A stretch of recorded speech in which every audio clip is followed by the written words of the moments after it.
Hates B are educator. तो आज की इस वीडियो में हम बात करने वाले हैं एम्स पैरामेडिकल एंट्रेंस एग्ज़ाम 2025 के बारे में।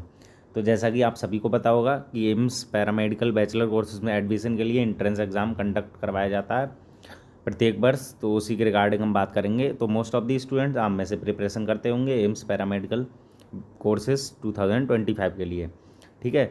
तो इसमें हम बात करेंगे सबसे पहले एडमिशन फॉर्म जो आपके कब से स्टार्ट होते हैं और जो आपके एडमिशन फॉर्म या फिर एप्लीकेशन फॉर्म रहते हैं उनकी फ़ीस क्या रहती है, एलिजिबिलिटी क्राइटेरिया क्या रहता है और मोस्ट इंपॉर्टेंट थिंग जो सिलेबस और पेपर पैटर्न क्या रहता है उसके बारे में बात करेंगे डिटेल में, ठीक है। तो सबसे पहले एडमिशन फॉर्म की अगर हम बात करें तो आपके जो एडमिशन फॉर्म है वो स्टार्ट होते हैं लास्ट वीक ऑफ फरवरी या फिर मार्च से, ठीक है। और अगर हम बात करें एप्लीकेशन फॉर्म फीस की तो अनरिजर्व्ड और ओबीसी के लिए जो है 2000 रुपये रहती है और SC ST कैंडिडेट के लिए जो है 1600 रुपये रहती है, ठीक है। और एलिजिबिलिटी क्राइटेरिया की बात करें तो आप किसी भी स्टेट के स्टूडेंट हैं, आप इसमें जो है अप्लाई कर सकते हैं, ठीक है। अगर आपने जो अपना 10+2 है वो जो फिज़िक्स केमिस्ट्री बायोलॉजी या फिर फिज़िक्स केमिस्ट्री मैथ सब्जेक्ट से जो है क्वालिफाई किया है, चाहे आप लड़का हैं या लड़की हैं, दोनों लोग इसमें अप्लाई कर सकते हैं। इसमें BSc नर्सिंग जैसा कोई भी इशू नहीं है, पैरामेडिकल में दोनों कैंडिडेट अप्लाई कर सकते हैं, ठीक है।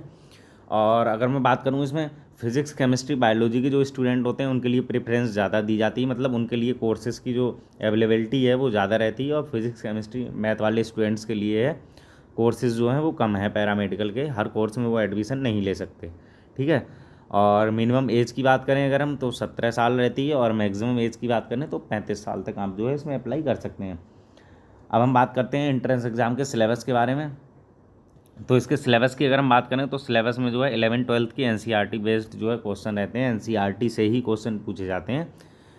एम्स पैरामेडिकल हो चाहे एम्स BSc नर्सिंग हो, NCERT से ही क्वेश्चन पूछे जाते हैं। और अगर आप बायोलॉजी के स्टूडेंट हैं तो बायोलॉजी के क्वेश्चन आएंगे, मतलब फिजिक्स केमिस्ट्री बायोलॉजी। और अगर आप मैथ के स्टूडेंट हैं तो फिजिक्स केमिस्ट्री मैथ आएगा, ठीक है। ये 3 ही सब्जेक्ट रहते हैं। और जब आप एप्लीकेशन फॉर्म फिल करते हैं तो आपसे जो है आप फिल करवाया जाता है कि आप कौन सा सब्जेक्ट जो है सिलेक्ट करना चाहते हैं, बायोलॉजी या फिर मैथ। तो आपने जो भी सब्जेक्ट 12th में लिया है उसी के अकॉर्डिंग आपको जो है उसमें फिल कर लेना है।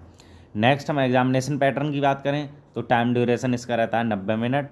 और मोड ऑफ एग्जामिनेशन की बात करें तो कंप्यूटर बेस्ड टेस्ट रहता है, MCQ आते हैं, ठीक है। मीडियम ऑफ एग्जामिनेशन की बात करें तो बाइलिंगुअल रहता है, इंग्लिश हिंदी दोनों में क्वेश्चंस रहते हैं। तो कोई भी इशू नहीं है, चाहे आप UP बोर्ड से हो, CBSE बोर्ड से हो, चाहे ICSE बोर्ड से हो, आप इसमें अप्लाई कर सकते हैं, कोई ऐसा इशू नहीं है। और आप जिस लैंग्वेज में चाहें उसमें प्रिपरेशन कर सकते हैं, मतलब चाहे तो हिंदी में कर सकते हैं चाहे तो इंग्लिश में कर सकते हैं। टोटल मार्क्स की अगर हम बात करें तो 90 मार्क्स, ठीक है। और each correct question carry 1 mark, ठीक है। और नेगेटिव मार्किंग रहती है इसमें 1/3 की, तो उसी के अकॉर्डिंग आपको जो है पेपर को अटैम्प्ट करना रहता है। टोटल क्वेश्चंस की बात करें तो 90 क्वेश्चन रहते हैं और 90 मार्क्स के ही रहते हैं। सब्जेक्ट की बात करें तो फिजिक्स से 30 क्वेश्चन आते हैं, केमिस्ट्री से 30 क्वेश्चन आते हैं। और अगर आपने बायोलॉजी सेलेक्ट किया तो बायोलॉजी से 30 क्वेश्चन आपसे पूछे जाएंगे। अगर आपने मैथ से सिलेक्ट किया तो आपसे जो है मैथ सब्जेक्ट से 30 क्वेश्चन पूछे जाएंगे। ये जो है आपका कंप्लीट एग्जामिनेशन पैटर्न रहता है एम्स पैरामेडिकल का। और अगर हम बात करें इसकी प्रिपरेशन की तो मोस्ट ऑफ द यूट्यूबर जो है बैच सेल करते हैं एम्स पैरामेडिकल या फिर BSc नर्सिंग की प्रिपरेशन के लिए। अगर आप इच्छुक हैं तो उन बैच को परचेज़ कर सकते हैं और आपको बुक्स भी मिल जाएंगी एम्स पैरामेडिकल प्रिपरेशन के लिए। तो आप अमेज़न या फिर फ्लिपकार्ट से जो है बुक्स को भी परचेज़ कर सकते हैं। और मैं भी आपको जो है इसके रिगार्डिंग क्वेश्चंस करवाता रहूँगा, एम्स पैरामेडिकल और BSc नर्सिंग दोनों के रिगार्डिंग अपने यूट्यूब चैनल पे अपलोड करता रहूँगा, इसी पर आपको मिलती रहेंगी। और उसके जो क्वेश्चंस की PDF होगी वो आपको टेलीग्राम चैनल पे मिलेगी, जिसका लिंक जो है डिस्क्रिप्शन में आपको देखने को मिल जाएगा, आप वहाँ से उसे ज्वाइन कर सकते हैं। और बाकी अगर आपको कोई भी कन्फ्यूज़न है एम्स पैरामेडिकल के रिगार्डिंग तो या तो आप वीडियो के कमेंट सेक्शन में कमेंट करते हैं या फिर वहीं टेलीग्राम चैनल पर पूछ सकते हैं।